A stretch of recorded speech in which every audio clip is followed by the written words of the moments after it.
Subscribe करें और bell दबाएं ताकि कोई खबर रह न जाए।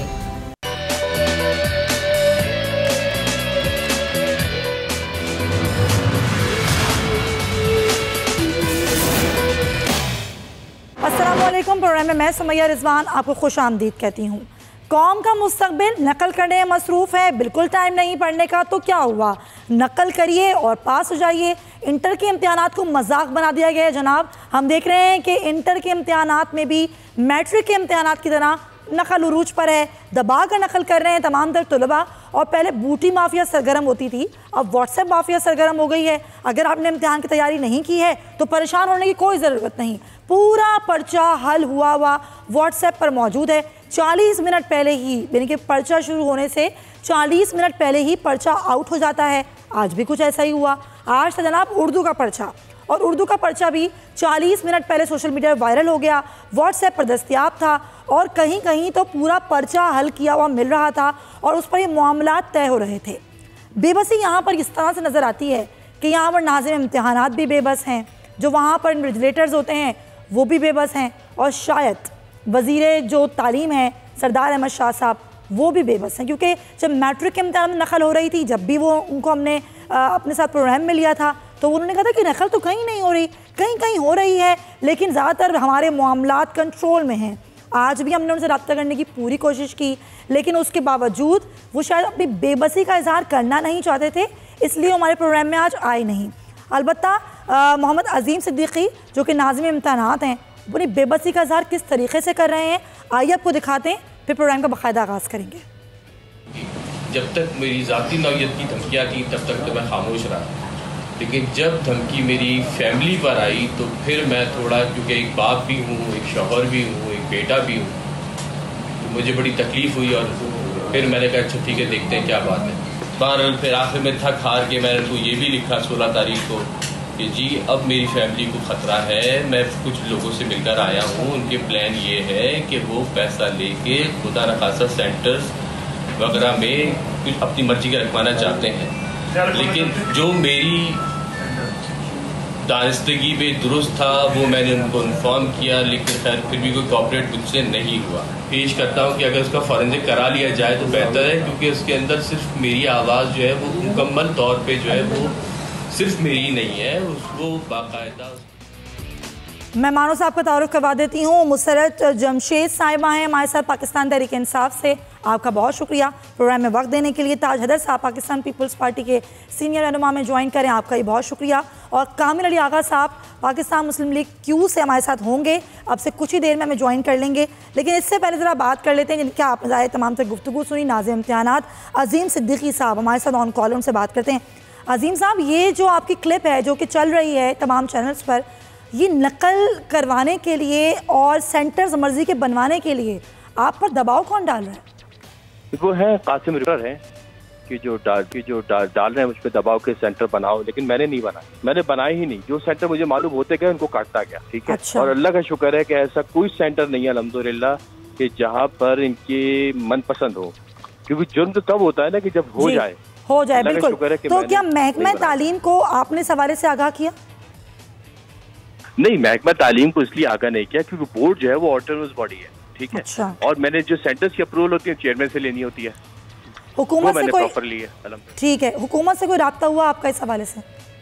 नहीं जी, मुझे ना तो कोई प्रोटेक्शन मिल रहा है, ना तो कोई वो मिल रहा है, पता नहीं क्या होगा मेरा, मुझे नहीं पता, लेकिन मुझे कोई प्रोटेक्शन नहीं मिल रहा कहीं से। अच्छा, ये बताएं कि इंटर के इम्तिहानात में नकल पर आप किसको कसूरवार समझते हैं? हाँ, हमने कमेटी बनाई हुई है हमारे चेयरमैन साहब ने कि जो विजिलेंस ऑफिसर्स की और सीसीओज की, जो विजिलेंस ऑफिसर्स हैं, अभी इन्होंने एक और चेयरमैन साहब ने कमेटी बनाई है सुपर विजिलेंस ऑफिसर्स की, जो विजिलेंस ऑफिसर्स की भी कारकर्दगी बोर्ड में बताएगी आगे। तो उसके लिए देखिए, नकल जो सेंटर में होती है ना, उसका कसूरवार होता है सेंटर सुप्रिटेंडेंट, क्योंकि वो कॉलेज का हेड होता है, जो प्रिंसिपल होता है। सही, ठीक है। बोर्ड बराह रास्त किसी सेंटर में वदाखलत कभी भी नहीं करता अंटर वो हमें लिख के ना दें। जो हमारे पास रिपोर्ट्स आ रही हैं कॉपी वगैरह की, वो हम यूएफएम में भेज रहे हैं, फिर भेज रहे हैं मुसलसल। उनको बच्चों को इंशाल्लाह रिजल्ट विदहेल्ड होंगे, उनको बोर्ड में बुलाएंगे, उसके बाद उनसे इन्वेस्टिगेट करेंगे। अगर वो कसूरवार होंगे तो उनका रिजल्ट कैंसिल करेंगे, कसूरवार नहीं होंगे बहुत शुक्रिया, इंशाल्लाह ताला क्लियर करेंगे। ठीक है। अजीम सिद्दीकी साहब, भी कर रहे हैं, कह रहे हैं कि मेरे साथ कोई ताउन भी नहीं कर रहा, मैं किसके पास जाऊँ, मुझे कुछ समझ में भी नहीं आ रहा। ताजदर साहब, ये हो क्या रहा है? ये हमारे मुस्तकबिल के मेहमान हैं, इनको किस जानिब लगा दिया गया है नकल करने पर? और ख़ुद नाज़िम इम्तिहानात बेबसी का इजहार कर रहे हैं। वो कह रहे हैं मैं किससे बात करूँ, कोई मेरी सुनता ही नहीं है। जी नहीं, ये नकल का जो कल्चर है ये पूरे पाकिस्तान में सिंध अकेला सूबा है कि जहाँ इससे जंग की जा रही है। और आपने अभी पढ़ा होगा कि बहुत से असातिज़ा को इस जुर्म में कि उन्होंने नकल कराने में मदद की थी मुअत्तल किया गया है। और मोहतरम वज़ीर तालीम ख़ुद इस मामले को देख रहे हैं और हर जगह। बहरहाल ये एक लड़ाई है जहालत के ख़िलाफ़ और उन लोगों के ख़िलाफ़ जो जहालत फैलाना चाहते हैं। और इसमें मेरे ख़्याल से जो पेशरफ्त है और जिस तरीक़े से एक जंग की जा रही है वो बहुत काफ़ी प्रॉमिसिंग है और उससे हौसला अफजाई होती है। और मैं चाहता हूँ कि सब के सब इस जंग में साथ दें, क्योंकि ये जंग जहालत के ख़िलाफ़ है, ये जंग बेईमानी के ख़िलाफ़ है। और ये हमारे बच्चों का मुस्तकबिल, क्योंकि बच्चों को ये बात बतानी है कि नकल के ज़रिए वो ख़ुद अपना नुकसान करते हैं। और जिस तरीके से फिर एक इसका ये भी पहलू है कि क्या असातिज़ा क्लासों में पढ़ा रहे हैं, क्या वो बच्चों को इम्तहान के लिए पूरी तरह तैयार कर रहे हैं। मेरे ख़्याल से ये भी एक कमज़ोरी है कि जिसको हमें बिल्कुल निकालना बहुत ये फैक्टर तो है। हमारे वज़ीर आला ने आते ही एमरजेंसी डिक्लेयर की है और उस एमरजेंसी के तहत ये सारा काम हो रहा है। लेकिन ताज साहब, आपको क्या लगता है कसूरवार इसमें कौन है? इसमें कसूरवार तलबा हैं, असातिज़ा हैं, तो या फिर वो लोग हैं जो इम्तिहानात करवा रहे होते हैं? बड़ी रुकावट जी, सबसे बड़ी रुकावट जो तालीम में है वो असातिज़ा हैं। अच्छा। क्योंकि असातिज़ा अगर अपनी ड्यूटी पूरी तरीके से करें, क्योंकि मुस्तकबिल के मेमार वो हैं। अब पहले एक अरसे तक ये होता रहा कि क्योंकि तनख्वाहें कम हैं इसलिए वो नहीं होते। हुकूमत सिंध ने कई गुना कर दी तनख्वाहें। अब उनकी तनख्वाहें जो हैं वो मतलब एक आम उस्ताद से प्राइवेट स्कूलों के मुकाबले में कहीं ज़्यादा गवर्नमेंट स्कूलों में है तनख्वाहें। तो अब उन्हें भी अपनी ज़िम्मेदारी समझनी चाहिए और अपनी ड्यूटी पूरी तरह करनी चाहिए। और मैं इस वक्त ये कहना चाहता हूँ कि साल में सिर्फ 154 दिन स्कूल खुलता है जी। 4 या 5 घंटे उन्हें आना होता है जी। मैं इस उम्र में 12-13 घंटे काम कर रहा हूँ। वो अगर 4 घंटे काम कर लें 154 दिन साल में तो उनका बड़ा एहसान। Point taken. आप समझते हैं कि असातिज़ा जो हैं वो कसूरवार हैं? मुसर्रत साहिबा, ये इतनी ज़्यादा संगीन कसूरवार तो बिल्कुल बिल्कुल कसूरवार बहुत से हैं।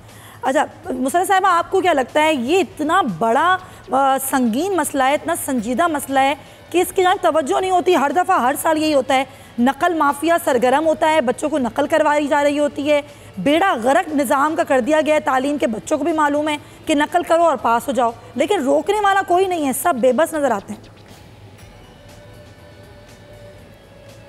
बिस्मिल्लाहिर्रहमानिर्रहीम। आज का ये आपका टॉपिक बहुत अच्छा है और मैं हैरान हूँ कि इस पे तो मैं आपके जो बोल चैनल है उनको खराज तहसीन इसलिए पेश करती हूँ कि किसी और चैनल को तौफीक नहीं हुई, और अगर जिनको हुई है उनको भी मैं सलूट पेश करती हूँ कि ये वो मैं हैरान थी कि डेली बेसिस पे मैं सोशल मीडिया पे देखती हूँ या एक आध न्यूज़ आ जाती है कि डेली बेसिस पे जो इंटर के जो पर्चे हैं या जो पहले मैट्रिक के हुए, जो भी यहाँ पे अनफॉर्चुनेटली सिंध में होते हैं इम्तहानात, वहाँ पे पर्चा लीक हो जाता है। चलो एक आध हो गया, पहला होने के बाद आगे अगला ये इंसिडेंट होना ही नहीं चाहिए था। बिल्कुल सही कह रही हैं। मैं अपने मेरे बड़े सीनियर हैं, मेरे भाई हैं, मैं इनसे टोटली डिसएग्री करूंगी कि ये काम बेचारे टीचर्स कहाँ से कल्प्रिट हो गए। आपने अभी नाज़्मे इम्तहानात की तो बात आपने सुनी कि वो किस तरह से उनकी जान को खतरा है। ये पूरा एक माफिया है, ये मनी मेकिंग बिजनेस इन्होंने एजुकेशन को एक तो प्राइवेट सेक्टर ने बनाया ही था,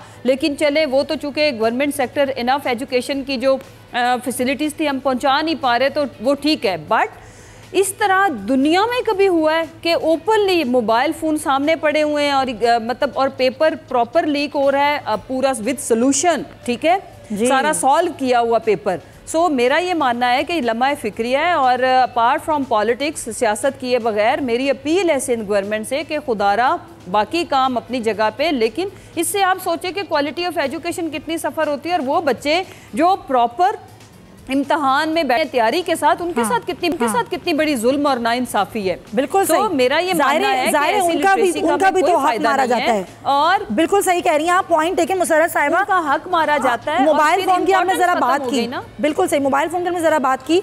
कामिल साहब की जाने से पहले जरा वो फुटेज हम दिखाएं प्रोड्यूसर साहिबा कि जिसमें एक प्रिंसिपल शक्कर के सारे मोबाइल फोन तोड़ रहे हैं। मैं बड़ा दुखी हो रही हूँ कि सिंध में जी बिल्कुल बच्चों का क्या मतलब, उनका क्या फ्यूचर है, उनका क्या हाल होगा, और ये देखने वाला कौन है?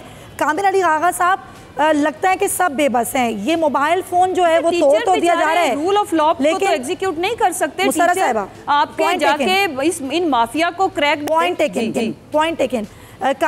कामिल अली आगा साहब, ये मोबाइल फ़ोन भी तोड़ दिया। जनाब नाज़िर इम्तिहानात भी बेबसी का इजहार कर रहे हैं, कह रहे हैं मुझे कोई प्रोटेक्शन नहीं दे रहा, कोई तहफ़्फ़ुज़ नहीं दे रहा, मैं किसके पास जाऊँ? सिंध हुकूमत भी कोई ताउन नहीं कर रही। लेकिन अक्ल है ना, वो ज़ोरों पर है। जो पर्चा जिस दिन होता है वो 40 मिनट पहले आउट हो जाता है, कोई देखने वाला नहीं है, कोई रोकने वाला नहीं है। देखें, ये बहुत बड़ा माफिया है, और माफिया को कंट्रोल करना, ये उसका हल ये नहीं है कि दो मोबाइल फ़ोन तोड़ दिए, रिकवर हुए तो वो फॉर्मेलिटी पूरी कर दी कैमरे के सामने, इस किस्म के। ये तो एक क्रैक डाउन करना पड़ेगा, और ये कोई मुश्किल काम नहीं है, ये भी मैं आपको बता दूं, मुश्किल काम नहीं है। सिर्फ मुश्किल इसलिए बन गया कि ये माफिया बन चुका है, और साल हाँ साल की जो रियासत के बाद वो माफिया जो है इतना ताकतवर हो गया हुआ है कि अब उसके ऊपर ज़रा हाथ डालना भी जो है वो मुश्किल है। जिन लोगों ने हाथ डालना है वो इस माफिया का अगर हिस्सा बन गए हैं, तो आप कैसे तसव्वुर कर सकती हैं कि ये नकल माफिया जो है वो उससे जान छूट जाएगी? कौन हिस्सा बन गया है माफिया का? कोई शक नहीं है। मेरी बहन अभी बात कर रही थी, कि वो बच्चे जिन्होंने साल हाँ साल मेहनत की होती है, उनका बेचारों का एक जो फंडामेंटल राइट है वो मारा जाता है। वो अपनी मेहनत से कामयाब हो, उनकी जगह पे नकल वाले जो हैं उनसे ज़्यादा नंबर ले जाते हैं, और नकल करवाने वाले जो हैं वो दीदा दलेरी से नकल करवाते हैं, और वो हर एग्जामिनेशन हॉल के अंदर हर जगह पे आप देखें कि मीडिया, बड़ी अच्छी बात है, ये अल्लाह का बड़ा करम हुआ कि मीडिया ने इस पर नोटिस लिया और दिखाना शुरू किया, और कैमरे की आंख ने वो सारी चीज़ें वाशगाफ तरीके से जो है वो ज़ाहिर कर दी, जिसकी वजह से अब ये नोटिस होना शुरू हुआ है। और इंशाल्लाह मुझे उम्मीद है कि हुकूमत सिंध जो है वो ख़ुसूसी तौर पे इसके ऊपर तवज्जो देगी, और ये जो मेहनत करने वाले बच्चे हैं, काबिल बच्चे हैं, उनकी हक तलफी को हमेशा के लिए जो है वो बंद करेंगे, और बिल्कुल सही, नकल माफिया वाले जो है उनको शिकस्त होगी। चलें, पॉइंट टेकन सर। ताजदर साहब, किसी में इतनी जुर्रत नहीं है कि इस माफिया को कंट्रोल कर सके, जो रोजाना की बुनियाद पर पर्चे भी आउट कर रहा है और इम्तिहानी मराकज़ में नकल भी करवा रहा है? नहीं, हम तो बहुत मुश्किल सारा निजाम दे दे तो मसला हल हो जाएगा। ताज हैदर साहब बड़े काबिल आदमी हैं और बड़े कमिटेड आदमी हैं। जी ताज साहब, आगा साहब तैयार करें तो ये मामला ठीक हो जाएगा, मैं यकीन से कह रहा हूँ। ताज साहब, बड़ा यकीन है कामिल साहब को आप पर। साथ काम किया है, और आपको पता है कि और आपने खुद मेरे काम की मेरी हौसला अफजाई की है। आपको पता है कि मैं जाता हूँ सॉल्यूशंस की तरफ कि क्या किया जाए, वो मेरा मसला है। ये जो मसाइल बताए जा रहे हैं, जाहिर है कि ये हर एक को मालूम है और हुकूमत सिंध को भी मालूम है, और इसीलिए एक एमरजेंसी जो थी वो डिक्लेयर की गई थी 2 साल कबल, और सिर्फ इम्तहानात के मौके पे इक़दाम नहीं लेने, जो तालीमी निज़ाम है, और अब हम अर्ली चाइल्डहुड एजुकेशन से शुरू कर रहे हैं और तमाम चीज़ कर रहे हैं इसके अंदर, और ये एक तवील जंग है, लेकिन इसके अंदर पूरी हिम्मत के साथ हुकूमत सिंध जो है वो खड़ी हुई है, क्योंकि नकल को रोकने के लिए क्या कर रहे हैं? हमारा तालीमी नकल आखिरी एंड है। उससे पहले मैंने आपसे अर्ज़ किया कि पढ़ाई नहीं हो रही स्कूलों में, तो ये एक ओवरऑल वो है सिलसिला। आप पुलिस को लगा देंगे, पुलिस सबसे ज़्यादा नकल कराएगी, आप रेंजर्स को लगा देंगे, यही होगा। अच्छा। जो हम देख रहे हैं वो ये कि हमारा जो तालीमी मेयार है वो बुरी तरह गिर गया है। आज अगर लोगों को ये भी नहीं मालूम कि जापान और जर्मनी के दरमियान 9000 किलोमीटर का फासला है, तो आप इस बात का अंदाज़ा कर सकते हैं कि चले वो तो स्लिप ऑफ टंग भी हो सकता है ना। शीख मजारी साहबा कह रही हैं। मैं आती हूँ सियासत पे, मैं आती हूँ ताजादर साहब, सियासत पे आती हूँ, वहीं आ रही हूँ। हाँ जी, चले मुझे मौका दें सर, मैं आ रही हूँ, कौमी असम्बली के इजलास की जाने भी आ रही हूँ।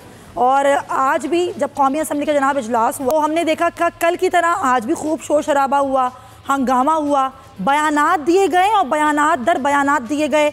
सियासत तो होती है ज़ाहिर है असम्बली के बाहर भी, लेकिन ऐसा लगता है कि असम्बली में भी सिर्फ सियासत हो रही होती है। वो असम्बली जो कि आवाम के पैसे से चलती है, जिसमें लाखों रुपया जो है वो लगता है आवाम का, उसमें कोई ऐसी मस्बत और कोई ऐसी तामीरी काम नहीं हो रहा होता जो आवाम के लिए हो, ऐसा हमें तो नज़र नहीं आता। ज़रा देख लेते हैं आज असम्बली में हुआ क्या, फिर इस पर बात करते हैं। आपको पता है slip of the tongue Germany और फ्रांस कहने का, और अगर आपको हिस्ट्री नहीं पता तो आई एम सॉरी। हम इस मुल्क का मजाक बनता देख के अब हम इस मुल्क के लिए परेशान हैं, हम अपने लिए परेशान नहीं। अगर आप इमेच्योर हैं, अगर आपको ट्रेनिंग चाहिए स्टेट क्राफ्ट में, तो मेहरबानी करके आप ट्रेनिंग ले आए, फिर अपने आप को इलेक्ट करा दें। बट जब आपको मैंडेट मिला इस मुल्क का, please do not embarrass this country any further. ये जो यहाँ पे नारे लगाते हैं, मैं इसी पूछना चाहता हूँ, वो कोई शर्म होती है, कोई हया होती है? सारे यहाँ पे दरबारी बने हुए हैं, वो एक पर्ची वाला वसीयत वाला आपका चेयरमैन बना हुआ है, जिसको एक लफ्ज भी बगैर पर्ची के वो पढ़ नहीं सकता, उसको आप लीडर कहते हो। सिंध में तालीम तबाह, पैसा बिलावल लेकर आया। सिंध में इलाज तबाह, पैसा बिलावल लेकर आया। सिंध में पुलिस तबाह, पैसा बिलावल और सरदारी लेकर आया। और बेटा जितनी नाते चलानी है चला दो, रहेगा। कल बिलावल भुट्टो साहब खूब गर्जे बरसे, आज था मुराद सईद का दिन, आज उन्होंने खूब तनकीद की बिलावल भुट्टो पर, लेकिन क्या हासिल क्या हो रहा है हमें सबसे? मुसर्रत साहिबा, ये दो बयानात वज़ीर आज़म पाकिस्तान इमरान खान के, इस पर जितनी भी आप लोग वजाहत दे लें, लेकिन आके तो वज़ीर आज़म को ही वजाहत दे पड़ेगी। ये फ्रांस और जर्मनी वाला सारा, जापान और जर्मनी वाला तमाम तर बयान, और फिर पाकिस्तान की सरजमीन ईरान में दहशतगर्दी के लिए इस्तेमाल हुई, ये हेडलाइंस बनी है आज के तमाम तर न्यूज़पेपर की। ये वजाहत तो इमरान खान साहब को खुद ही देनी होगी ना, वज़रा तो नहीं दे सकते। गालिबान मुसर्रत साहिबा को आवाज़ नहीं जा रही है, कामिल अली आगा साहब के पास जाते हैं। कामिल अली आगा साहब, यही बहस, मुबाहिसा, बयानात, तनकीद असम्बली में हम यही देखते हैं और तो कुछ नहीं देखते। आपको क्या लगता है कि ये असम्बली इसीलिए होती है कि आप एक दूसरे पर तनकीद करें, अपोजिशन आप पर, हुकूमत अपोजिशन पर, काम कोई नहीं होना है असम्बली में?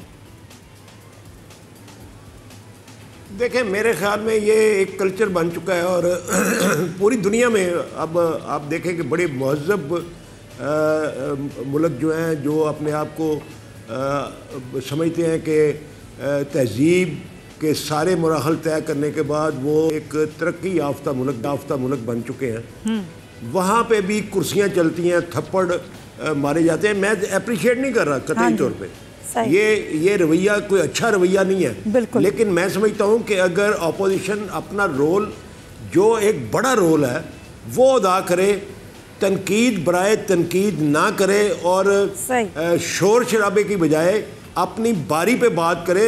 बड़ा स्पीकर और डिप्टी स्पीकर दोनों इतने अच्छे मिजाज के लोग हैं, मैं तसव्वुर नहीं कर सकता था कि पीटीआई के अंदर इतनी अच्छी स्लॉट होगी स्पीकरशिप के लिए। अच्छा। और वो मैं समझता हूँ कि केपीके का तजर्बा जो है वो स्पीकर कौमी असम्बली ने इतने मुस्बत अंदाज के अंदर इस्तेमाल किया, और डिप्टी स्पीकर तो कमाल कर रहे हैं कि हर शख्स को टाइम भी दे रहे हैं और एजेंडे पे बात करना चाह रहे हैं। आपने देखा कि आज जितनी देर मैंने लाइव प्रोग्राम देखा, उसके अंदर वो जोर देते रहे कि एजेंडे पे बात कर रहे हैं, एजेंडे पे बात करते हैं।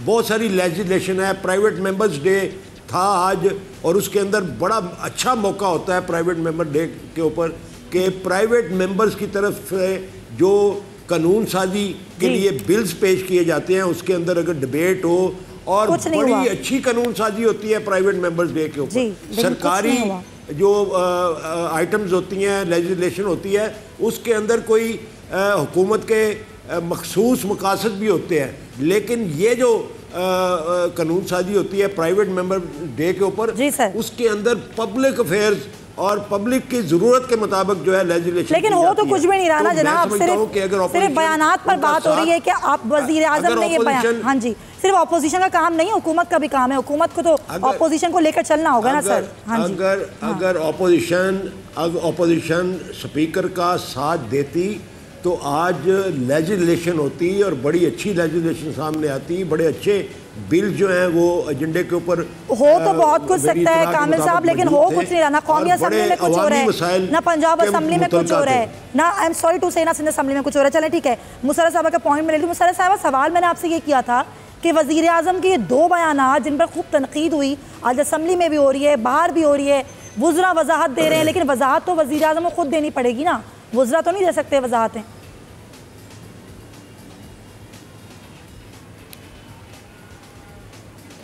देखें, एक तो ये है कि ऑपोजिशन की तो आदत है कि कोई एक बात की जाती है तो उसको तोड़ मरोड़ के पेश करना, तो वज़ीर आज़म साहब ने कभी भी इस चीज़ में, उनमें एरोगेंस तो नाम को नहीं है, वो भी वजाहत दे देंगे अगर लोगों को समझ नहीं आ रही या लोग इतना इससे डिफरेंस ऑफ ओपिनियन पे आए हुए हैं तो वो तो वज़ीर आज़म असेंबली आएंगे तो वजाहत देंगे ना। वज़ीर आज़म को तो बिलावल भुट्टो ने गोश्त मुलाजिम करार दे दिया।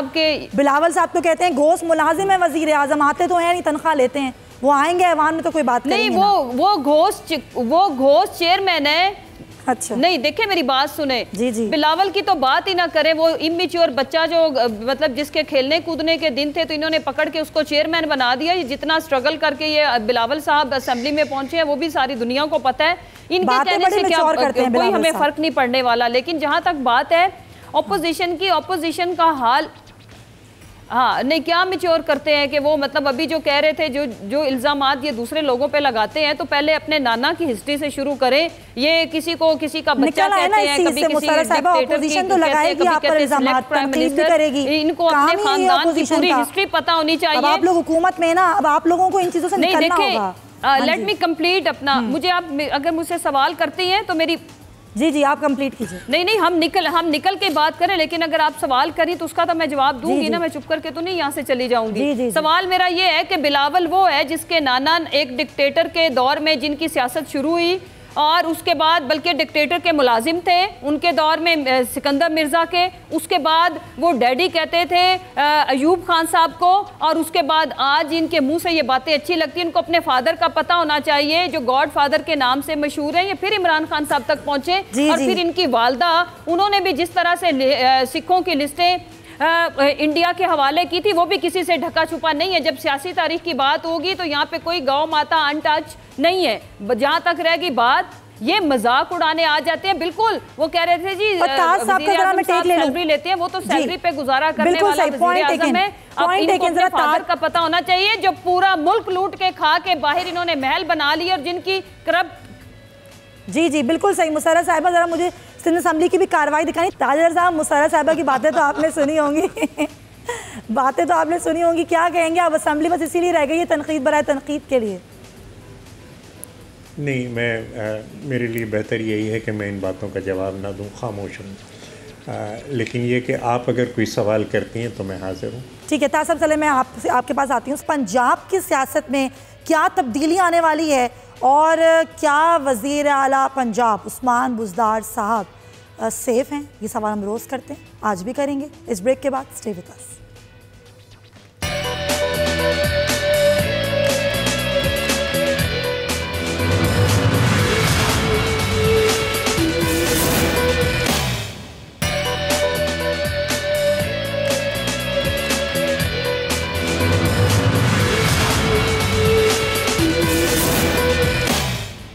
Welcome back to the show. हम बात करें उस तब्दीली की जो कि पाकिस्तान तहरीक इंसाफ की हुकूमत काबीना में लेकर आई और अब पंजाब काबीना में भी तब्दीली की गूंज है। और ये भी बकौल वज़ीर आला पंजाब उस्मान बुज़दार की अफवाह है कि उनकी कोई तब्दीली है, ये अफवाह है। वो ख़ुद ये कह रहे हैं, वो गो की मुलाकातें भी कर रहे हैं, वो बनी गाला भी गए, उन्होंने तमाम तर पार्लिमानी पार्टी का इजलास भी बुलाया, जो तमाम अरकान थे उन्होंने वज़ीर आला पर मुकम्मल एतमाद का इज़हार किया।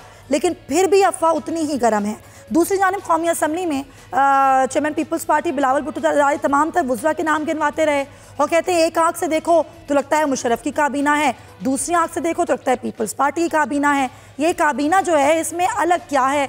यहाँ पर कौन से पाकिस्तान तहरीक इंसाफ के लोग बैठे हुए हैं जिस पर तहरीक इंसाफ की हुकूमत तनकीद भी इतनी करती रही है, हमारी हुकूमतों पर और हमारी हुकूमतों की तमाम तर वज़रा भी लगा लिए हैं, ये तनकीद भी हो रही है और ये ख़बर भी गर्म है। गो की तरदीद तो अभी तक आ रही है, लेकिन तरदीद तो असद उमर साहब की ख़बर पर भी आती रही थी और उस वक्त असद उमर साहब ने जो शेर कहा था कि हज़ारों ख्वाहिशें ऐसी, आज वही शेर फिरदौस आशिक अवान साहिबा ने भी दोहरा दी। जब उनसे सवाल किया गया क्या वज़ीर आला पंजाब उस्मान बुज़दार साहब तब्दील हो रहे हैं, तो उन्होंने यही शेर जो था वो पढ़ के सुना दिया।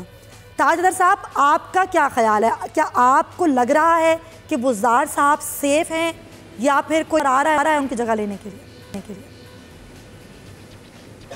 कौन है ये? अपने पंजाब के जो वज़ीर आला हैं? जी सर जी, वही। अच्छा, नहीं, उनको जाने दें। अच्छा। बड़ी बात यह है कि मईशत क्योंकि बैठ चुकी है, इसलिए अब मईशत को IMF के हवाले किया जा रहा है और IMF ने अपने नुमाइंदे यहाँ भेज दिए हैं और उनको तमाम तर इख्तियारात जो हैं वो दिए जा रहे हैं। मैं नहीं समझता कि IMF को हवाले मईशत कर देने से मामलात जो हैं वो सुधर सकते हैं, ये मामलात और बिगड़ेंगे। हमसे पहले एक केयर टेकर गवर्नमेंट ने IMF से मुआहदा किया था और हमने ज़रा से हालात संभले तो वो मुआहदा हमने ख़त्म किया। हम 18वीं तरमीम लाए, हम NFC लाए, हम BISP प्रोग्राम हमने शुरू किया। ये सब चीज़ें वो थी कि जिस पे IMF को शदीद तरीन एतराज़ात थे, लेकिन ये कि अगर उनके नुमाइंदे के हाथ में आप मईशत दे देते हैं तो मेरे ख़्याल से ये जो है वो ज़्यादा दानिशमंदाना फ़ैसला नहीं होगा। अच्छा। और इसमें मज़ीद नुकसान होगा।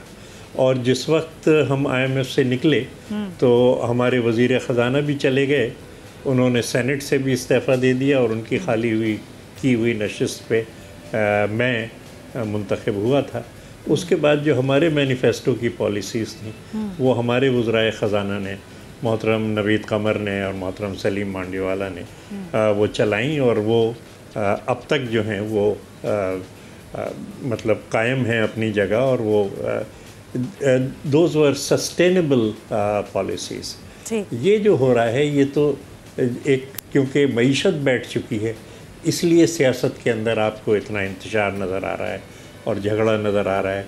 कोई आए कोई जाए, शायद वज़ीर आला पंजाब जो हैं वो रह जाएं वापस, वो इसलिए कि बराह रास्त IMF से उनका कोई ताल्लुक़ नहीं है, लेकिन अगर IMF कहती है कि उनको हटा दिया जाए तो उनको भी हटा दिया जाएगा। अच्छा, वज़रा को हटाने का ताल्लुक़ भी जो है वो IMF से है। चले, आपका पॉइंट आ गया। तराल चौधरी साहब हमारे साथ हैं, वो यहाँ पे नहीं है। चले ठीक है, नून लीग से तराल चौधरी साहब हमारे साथ हैं, उनसे बात करते हैं। तराल साहब, आपको क्या लगता है बुज़दार साहब की मतलब जो वज़ीर आला की कुर्सी है वो महफूज है, वो सेफ हैं और वो कहीं नहीं जा रहे? देखिए, वज़ीर आला तो वो तब्दील होंगे ही होंगे। अच्छा। वो आता कौन है, सवाल ये है। और मेरा ख्याल है कि बहुत सारी चीजों पर तो पर्दा डाला हुआ है इस हुकूमत ने। कभी पिछलों को तो अगर कोई आता है तो पार्टी के अंदर से ही आएगा या पार्टी के बाहर से भी आ सकता है? देखिए, ये मेरा तो ख्याल है अब इनकी अपने पार्टी के अंदर ही कंसेंसस नहीं है। अपनी पार्टी के अंदर 5-5 वज़ीर आला के उम्मीदवार हैं और हर एक अपना खुद समझता है कि वो ज्यादा बेहतर उम्मीदवार है। और अभी तो एक शाह साहब जो कुरैशी साहब जो हैं जी वज़ीर खारजा, भी तो उन्होंने भी कोई ना कोई, वो पीर है, वो भी कोई जादू टूना कोई ना कोई तवीज़ गंडा करेंगे। वो भी नाराज है इनसे, क्योंकि उनको भी इन्होंने मेरा ख्याल है वादा कुछ किया था, उनके साथ किया कुछ है। तो ये काफी सारी सिचुएशन जो है वो अगले बजट के बाद काफी मजेदार होगी पंजाब। अच्छा, ये बताएं, मजेदार क्या इस तरह भी हो सकती है कि चौधरी निसार साहब का नाम भी आ सकता है? देखिए, मेरे लिए ऐसी कोई बात नहीं है, तो इसलिए मैं इससे तो बिल्कुल कोई बात नहीं कर सकता। लेकिन इतना मुझे जरूर पता है कि भी इस वक्त जो सूरत हाल पंजाब में है वो यकीनन आखिरी वार्निंग जो है वो दे दी गई है बुज़दार साहब को। और बुज़दार साहब जो है वो अनएक्सपेक्टेडली वो रेजिस्ट कर रहे हैं और उन्होंने कोई इस तरह का मैसेज दिया है कि वो अगर जाएंगे तो असेंबली को साथ लेकर जाएंगे। तो ये बड़ा खतरनाक सिचुएशन है। जो बड़ा सादा समझते थे बुज़दार साहब को कि उनको हटाना या लाना बड़ा, वो शायद बोलते नहीं है या बड़ा ही सादा है, वो इतने भी सादा नहीं है। अच्छा, वो भी ये मुश्किल होगा इनके लिए जब बदलने की ये कोशिश करेंगे, और बदलने के बाद भी किसी एक नाम पर कंसेंसस पर पहुंचता लगते नहीं है। अच्छा ठीक है, बहुत शुक्रिया तलाल चौधरी साहब का। तो ये मौक़िफ़ सामने है। कामिल साहब ज़रा आप बता दें, आपको क्या लग रहा है, बुज़दार साहब रहेंगे वज़ीर आला पंजाब या फिर आ रहा है कोई और? आप मेरे से पूछ रही हैं? बिल्कुल आपसे पूछ रही हूँ। मेरे ख्याल में तो बुज़दार साहब की मुझे तो कतई तौर पे कोई इम्कान नज़र नहीं आता। वो इससे कि वो अपने तय बेहतर से बेहतर काम कर रहे हैं और बाकायदा एक टीम वर्क कर रहे हैं और अपने वज़रा को एतमाद में लेके काम कर रहे हैं। तमाम वज़रा भी उनके ऊपर एतमाद का इज़हार कर रहे हैं और पूरे मेंबरान ने भी कल पार्लिमानी पार्टी ने भी पूरे एतमाद का इज़हार किया है। और उनकी जितनी भी आज तक जितने भी मामलात हैं, जितने अहम मामलात हैं, आप देख लें उन्होंने बड़ा एक्टिवली रोल अदा किया है। ठीक है कि मीडिया के अंदर वो खुद बात कम करते हैं, ये ज़रूरी नहीं होता कि वो हर कोई चीफ मिनिस्टर जो है वो हर वक्त मीडिया के ऊपर बैठा रहे, किसी न किसी चैनल के ऊपर बैठा हो, ये कोई ज़रूरी बात नहीं है। बात तो ये है कि उनके अमल कैसे हैं, अमल उनके अच्छे हैं और तमाम उनकी पार्टी जो है उनकी बैक के ऊपर खड़ी है और इमरान खान साहब जो हैं वो भी उनके साथ मैक्सिमम तावन भी कर रहे हैं। हर दूसरे हफ्ते वो लाहौर आके उनके साथ जो है सारी गुफ्तगू फरमाते हैं और उनकी मदद भी करते हैं और उनके साथ डिस्कशन करते हैं और तमाम अहम मामलात के ऊपर उनको हदायत भी देते हैं।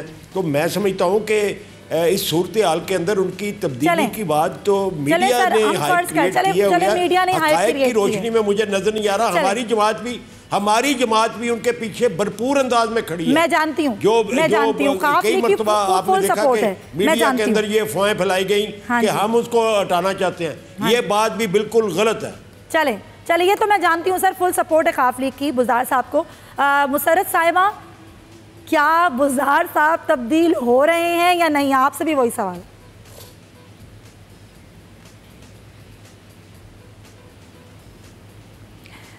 देखें, सबसे पहले तो मैं अभी तलाल साहब के जो ज्ञान और उनकी जो इन्फॉर्मेशन है उसको मैं बड़ा इंजॉय कर रही थी। इनसे ये पूछिएगा इनकी टर्न पे कि क्या हमज़ा और मरियम में कंसेंसस है, क्या नवाज़ और शहबाज में कंसेंसस रहा है, और ये कैसे ज्योतिषी बाबा आके हमारी पार्टी के बारे में माशाल्लाह खुशगुमानियाँ, प्रेडिक्शन, हाँ इनको ख्वाबों के देखने पे कोई पाबंदी नहीं है। और दूसरी बात, जहाँ तक ये बात रह गई कि देखें इसमें न्यूज़ क्या है, जब भी मैं हैरान होती हूँ। वाकई सही बात है, ये सवाल हर चैनल दिन में करोड़ दफ़ा पूछ चुका है। भाई देखें, जब ये कैबिनेट बनाई गई थी फेडरल एंड प्रोविंशियल, या सीएम साहब को जब लगाया गया था या उनकी जितनी काबीना बनाई गई थी, आप खान साहब की ज़रा पहली स्टेटमेंट या स्पीच निकालें। उसमें उन्होंने क्या कहा है? उन्होंने कहा कि हर पोजीशन वो जो है वो परफॉर्मेंस बेस्ड है, जो परफॉर्म करेगा, वो कोई मिनिस्टर हो, वो कोई आला मिनिस्टर हो, वजीर आला हो, सबको परफॉर्मेंस दिखानी पड़ेगी। और असल में डेमोक्रेसी है क्या? आप जिस चीज़ का मैंडेट लेके आए होते हो, दो चीज़ों का, एक तो ये कि करप्शन नहीं करनी, और अगर एक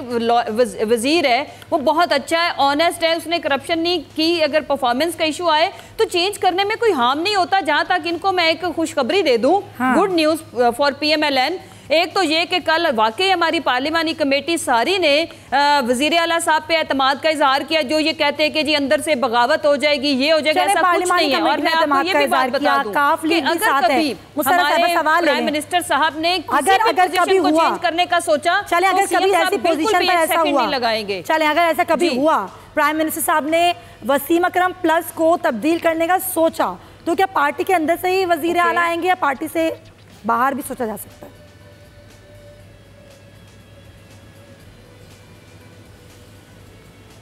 देखें, एक तो ये कि मुझे पार्टी से बाहर की समझ नहीं आती। वो हमारे जिन लोगों के साथ अलायंस हुआ है वो भी हम एक हैं, वो और हम एक हैं। पहले तो ये बात, ये जो बीच में दरारें डालने की कोशिश की जाती है, लेकिन जहाँ तक बात रहेगी, उस्मान बुज़दार साहब ने भी PTI ज्वाइन की थी और वो PTI के थे, हमारी पार्टी में से ही बने हैं।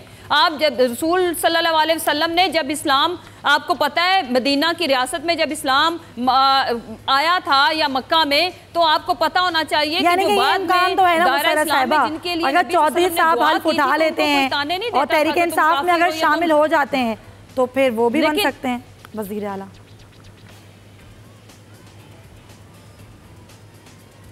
नहीं, मैं दो बातें कर रही हूँ, आप मेरी दो बातों को समझें। एक तो ये कि पाकिस्तान ये फैसला, इस चीज का इस्तेहकाक मेरे पास तो है ही नहीं। मैं क्या सराइयां कर सकती हूँ, जैसे नून लीग माशाल्लाह रोज क्या सराइयों का बाजार गर्म करके बैठी होती है। पहली बात ये है कि वजीर आला आएगा तो वो सबके भरपूर एतमाद के साथ आएगा, अगर ऐसा हुआ, और वो ऑलरेडी हम सब ने अपना ट्रस्ट, हम अपने लीडरशिप, जो हमारी लीडर है ना, लीडर इमरान खान साहब है, और उनके वो अपने हर गलत फैसले पे खुद रिवर्सल मारते हैं, उनको यू टर्न लेने में 1 सेकंड नहीं लगता। उन्होंने ही अपने मिनिस्टर्स चेंज किए ना, ये तो आपने बड़े मजे का मुझे पॉइंट दे दिया। पॉइंट लेकिन लास्ट मिनट है, जो नया नाम भी वो देंगे, जैसे हमने उस्मान बुज़दार साहब पे एतमाद किया, उन पर भी आप लोग एतमाद करेंगे। Point taken.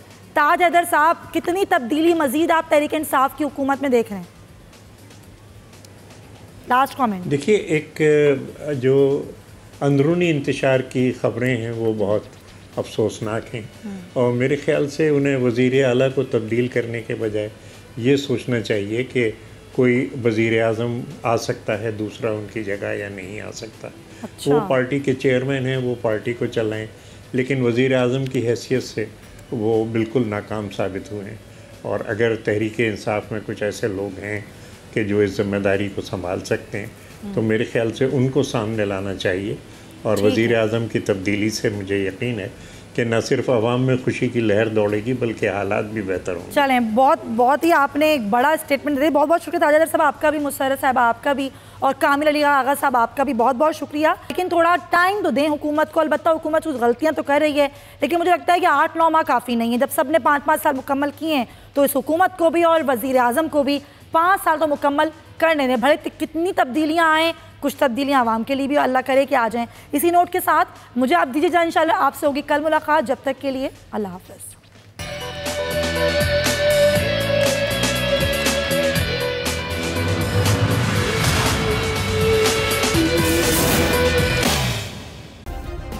सब्सक्राइब करें और बेल दबाएं ताकि कोई खबर रह न जाए।